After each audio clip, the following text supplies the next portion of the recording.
is the first ever time that Prag has played one c4 against Magnus. And so Magnus is just calming himself here and goes for e5, the most central move against the English opening. And some people also call it the reverse Sicilian. Prag goes knight out to c3. And now Magnus has to decide what move he wants to play. Generally, knight f6 makes sense. And Magnus plays his knight out to f6 and presses the clock. He gets up from the board, and Prag very quickly brings his other knight out. And this often happens in classical game that the opponent is not on the board, he's moving around, but here Magnus, right in the early stages of the game, goes somewhere. There does seem something wrong with his health. He did look a little bit low on energy. And already 4 minutes have passed since Magnus went off the board. And then he comes back. He writes down the move. Knight f3. And now, what does he play? He brings his knight out on the board, and we have the 4 knights here. All knights are developed. And Prag plays the little pawn move, the fianchetto system. You put your bishop here and you castle. Now, black has a couple of ways to play. One is to push the pawn to d5. The other one is to play your bishop out to b4. What does Magnus do here? He plays pawn to d5, very calmly presses the clock. And now we are in the reversed dragon territory. Prag comes back, instantly takes the pawn. He is well prepared for this encounter.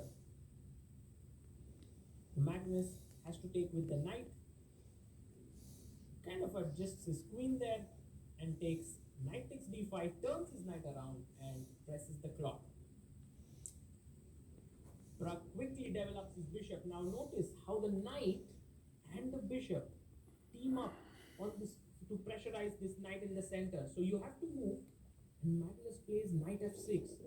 And you can notice that Prag does not now move instantly. He's thinking. The reason is, in this position, the main move is to put your knight on b6, keeping the f-pawn free to go 1 or 2 steps later ahead. But with knight f6, you are into some fresh territory. And generally, when chess players look in the distance and do not make their moves quickly, they are trying to recollect their opening prep. And I think that is exactly what Prag is trying to do here. He plays his pawn up to b4. Very interesting move and a combative move here. Now, if you take bishop takes b4, the tactical justification is that I take this pawn.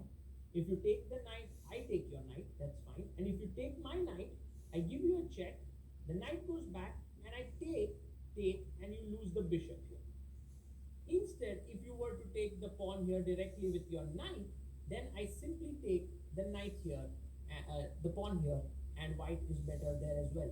So pawn to b4 is a prepared move by Praggnanandhaa. This has been played before against Magnus by Jan Nepomniachtchi. Magnus has played this opening twice against Nepo and Ding Liren. In that game against Nepo, Magnus had played the move a6, stopping the pawn from going further ahead. But today, he puts his bishop on d6. Very logical move, developing a piece and also defending a central pawn. What could be more natural than this? And Praggnanandhaa now has to decide what is he going to do. He quickly pushes his pawn and attacks the knight. Now the knight can go back to 2-3 spots. One is here, one is right back to where it started off with, and one, it moves forward. Magnus actually moves forward, and he tells Prag, don't take this knight because my pawn will take and attack your knight when you have no good place to go to. So after knight comes to the center, now the best move is queen a4, and Prag is well prepared. He plays it quite quickly and tells Magnus that if you castle now, I'll just take and win a pawn. So you need to be careful. You need to decide what you want to do about your knight in the center of the board. Magnus has already taken 20 minutes in the opening and now chops off the knight on f3. Well, you can take this back with the pawn or with the bishop. I believe taking with the bishop just makes so much more sense. You don't want to spoil your structure there. And Prag quickly takes back, bishop takes. And if you notice here, the pawn on b5 actually clamps the black pawns. This pawn cannot move forward because the rook would be hanging. This pawn cannot move forward because it will be taken. This pawn can move forward, but it would be pinned. So for the time being, black castles, and he defers his decision about what is to be done to his queenside pawns.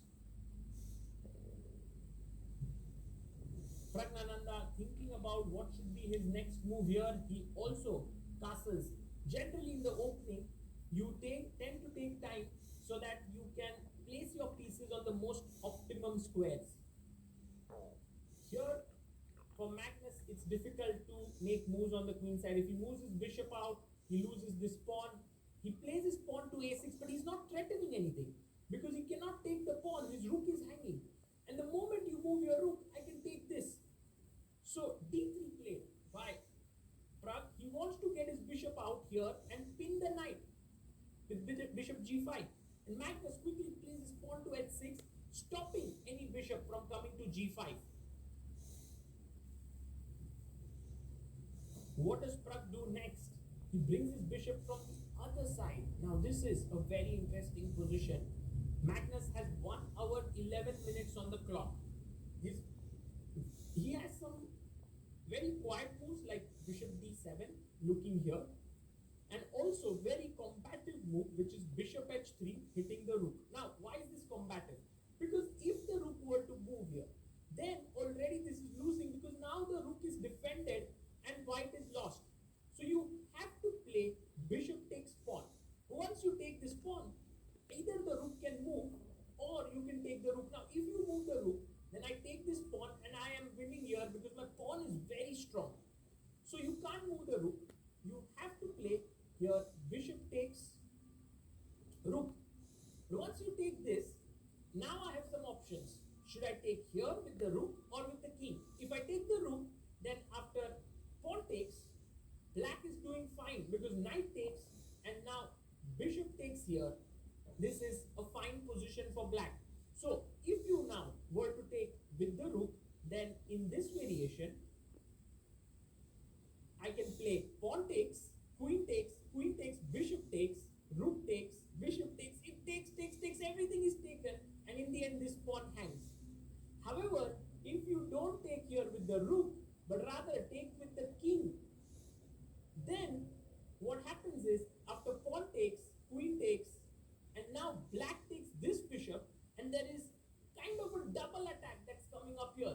This just goes to show the variation. It illustrates how complicated this move bishop h3 is. And you can see Magnus very calmly thinking in this position, because if you are not aware of the opening and you are thinking here, bishop h3 is a move that you have to calculate very carefully, or else you can get into a losing position. We have put a time lapse of this to show how long Magnus thought here. From 1 hour 11 minutes, he's already down to 55 minutes. In fact, he's going further down, and he feels this is the critical moment of the game where he needs to invest his time. That's the reason why he's thinking so much. And now, when the time has come down to 43 minutes, he finally makes his move rook to b8. Very interesting decision by Magnus, a calm move played after 28 minutes of thought. As they say in chess, most of the lines remain beneath the surface. You can't take this pawn because after bishop d7, queen d3, ba6, you are in trouble. So that's the reason why Prag first took the bishop. It makes complete sense. And now if queen takes, I can take the pawn and spoil your structure. There will be two isolated pawns. So he takes here with the pawn, sort of bringing them all together. And now Prag can take here. Instead, he goes rook to b1, which is a logical move that he has played. And now he wants to bring his other rook here. What one can feel after seeing this position is that white feels much better coordinated. Black still has work to do in order to equalize the game. And we have to see how a player of Magnus's caliber equalizes. He takes the pawn, and now if you take with the rook, it's a mistake because bishop d7 and you lose material. But you can take with the queen queen or with the knight. Pragg now decides to play queen takes pawn, and the queen is well positioned. It puts pressure here along with the bishop. Also, pushing the pawn is impossible because there are three attackers on that square. So he goes bishop to d7 and he attacks the queen. Now, this queen needs to decide where to go. It can go back here, here, or it can also move forward, offering a queen trade. Pragg goes queen b6. And notice what he wants is after queen takes queen, rook takes, he wants to bring the other rook and put a lot of pressure here. There is an equalizing line here, attack the knight and next move put the bishop here to equalize. But Magnus actually is thinking for some other solution and he plays his bishop directly. Very interesting move. Because now, after bishop takes bishop, pawn takes, queen takes, now rook can come here and simply chop off this knight. So Pragg cannot be greedy and just win a pawn. It's impossible to do that. So he takes the queen, which is fine, and Magnus will recapture back. He takes back with the rook. And now Pragg can take the bishop on c6. That seems like the strongest move here, so that black does not play the move d5 and then the bishop and the knight are not so well placed. So he takes here, pawn takes, and now we reach a very important structure. Black's pawns are all together. White has one pawn which is outside. Now it could either be a weakness or it could become a strength.